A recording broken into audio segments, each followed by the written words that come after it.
Bonjour, j'espère que vous allez bien. On se retrouve aujourd'hui pour 3 dîners IGBA spécial été. Je vous propose des recettes simples, faciles à réaliser que vous pouvez même faire à l'avance. C'est parti, on voit tout ça en images. La première recette que je vous propose, c'est donc une tarte aux tomates et à la feta, parfaite pour le soir avec une bonne salade. On commence par faire la pâte à tarte. Pour ça, je vais mélanger dans un saladier 100 g de farine d'orge mondée, 80 g de farine de petit épeautre, un quart de cuillère à café de sel,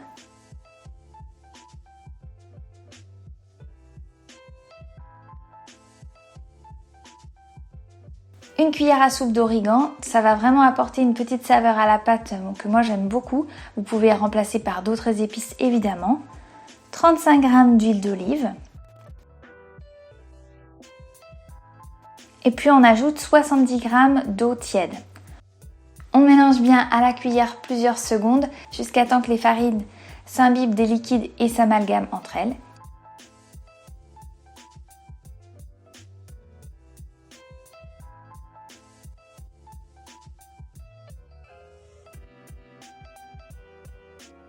Et puis on va pouvoir étaler le pâton. Donc là je l'ai mis sur une feuille de cuisson. Je le saupoudre un peu de farine et puis je l'étale avec un rouleau.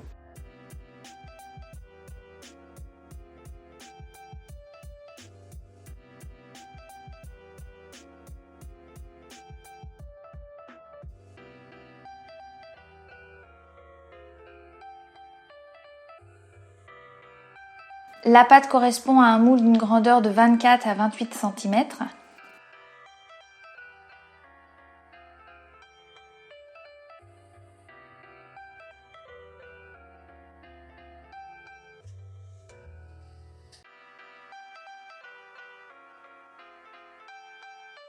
Ici c'était un moule de diamètre de 24 cm, donc j'ai un peu coupé l'excédent de pâte. Je vais réutiliser les chutes pour faire une petite tartelette à côté. Et voilà! On passe à la garniture. Pour ça, je vais battre en omelette 2 œufs.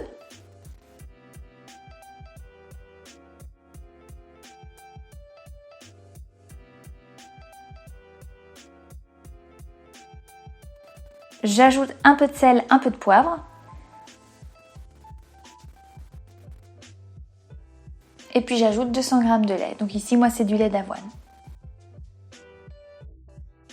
Je reprends la pâte à tarte et j'étale une grosse cuillère de moutarde dans le fond.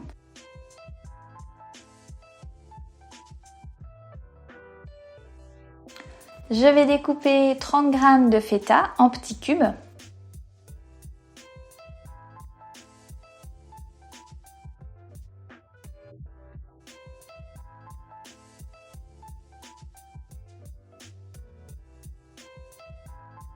Je mets dans le fond de ma pâte également un demi-oignon que j'ai fait revenir à la poêle pendant que je préparais ma pâte. Je découpe ensuite en petits dés 2 à 3 tomates. Donc là, les quantités vont dépendre en fait de la grandeur de votre moule évidemment.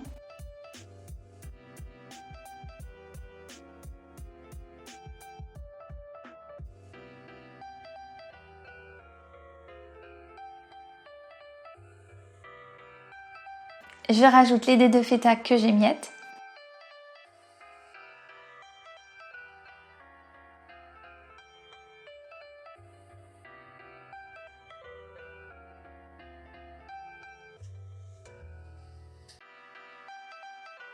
Je rajoute un peu d'herbe de Provence.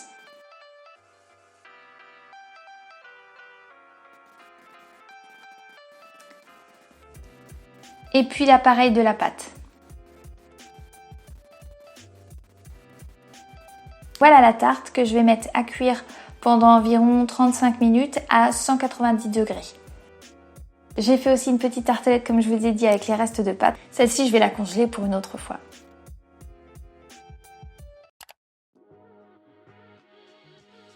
La deuxième recette que je vous propose, c'est donc un clafoutis de courgettes. Pour ça, on va commencer par découper un demi-oignon qu'on va faire revenir dans une poêle. Ensuite, on va éplucher 3 courgettes. Donc la magie des studios, ça va beaucoup plus vite que dans la vraie vie. Donc je découpe tout ça en petits cubes.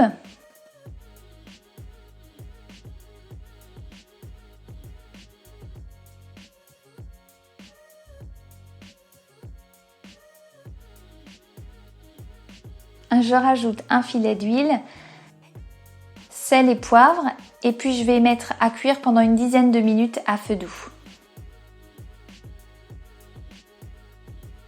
Je passe à l'appareil de mon clafoutis.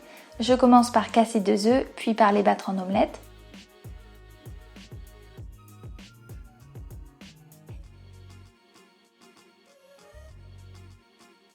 Je rajoute 20 g de farine d'orge mondée. C'est optionnel, là je l'ai fait mais parfois je le fais pas et ça marche tout aussi bien. Je rajoute 20 centilitres de lait, ici c'est du lait d'avoine.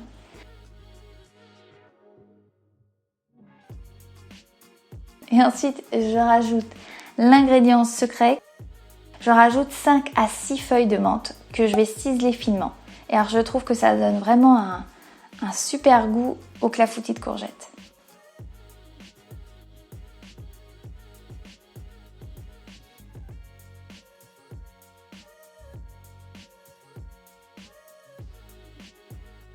Les courgettes ont pré-cuites, je les mets dans le plat à gratin. Je parsème de mes dés de feta.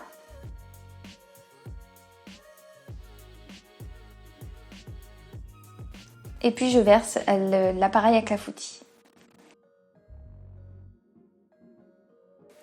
Et là, je fais cuire 35 à 40 minutes dans un four à 180 degrés. Et voilà, vous avez un clafoutis qui peut se manger froid comme chaud. Parfait pour les dîners d'été. On passe à la troisième recette, les lasagnes de courgettes. Alors dans cette version de lasagne, il n'y a pas de pâte. Ce sont les courgettes que je vais découper en fines tranches qui vont servir de pâte. Pour ça, j'utilise une mandoline et je fais attention à bien me protéger les mains parce que c'est extrêmement tranchant. Merci à ma petite maman pour ce gant qui est très pratique et facile à utiliser et puis qui évite bien des accidents. Donc je découpe toute la courgette.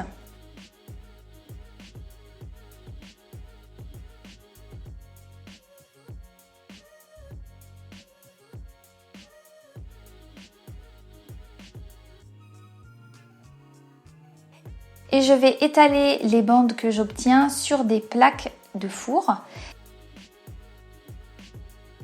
Et je vais les faire rôtir un petit quart d'heure à 220 degrés.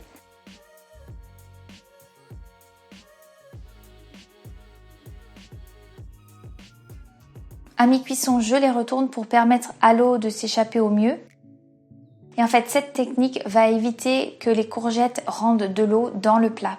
On passe maintenant à la préparation de la bolognaise. Moi, je vous propose une version de bolognaise végétale sans viande.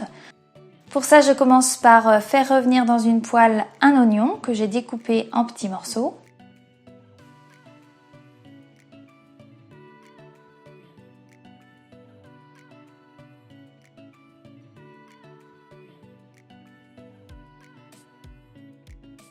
J'ajoute un poireau que j'ai découpé là aussi.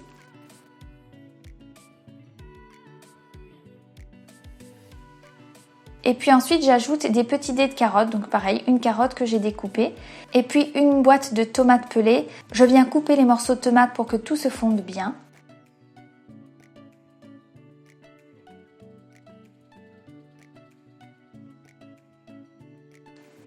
J'ajoute 2 feuilles de laurier, du poivre, des herbes de Provence.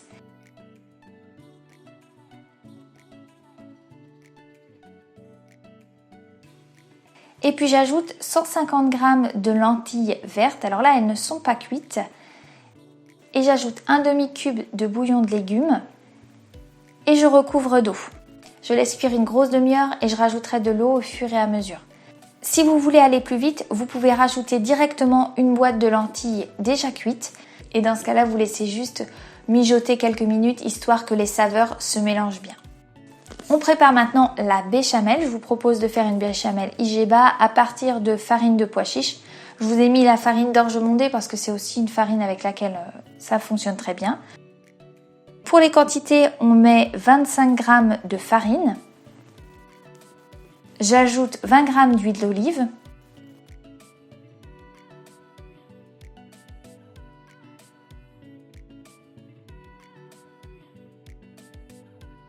j'ajoute progressivement 250 ml de lait, du sel, du poivre, de la muscade et je mélange bien jusqu'à temps que j'obtienne une texture veloutée.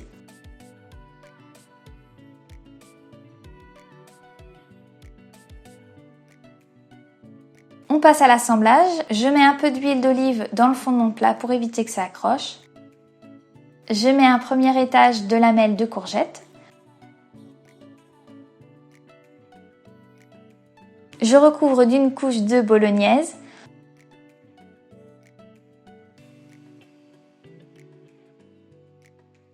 Je mets une nouvelle couche de courgettes. Là, moi, mes lamelles étaient un petit peu fines, donc parfois j'en ai mis plusieurs pour que ça soit un petit peu plus épais et que ça se tienne bien à la découpe dans l'assiette.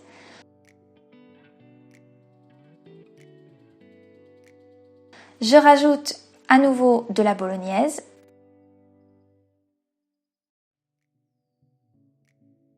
De la béchamel.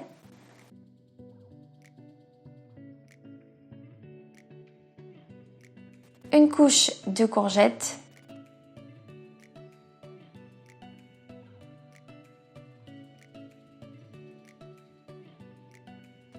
Et je recouvre avec de la béchamel pour finir.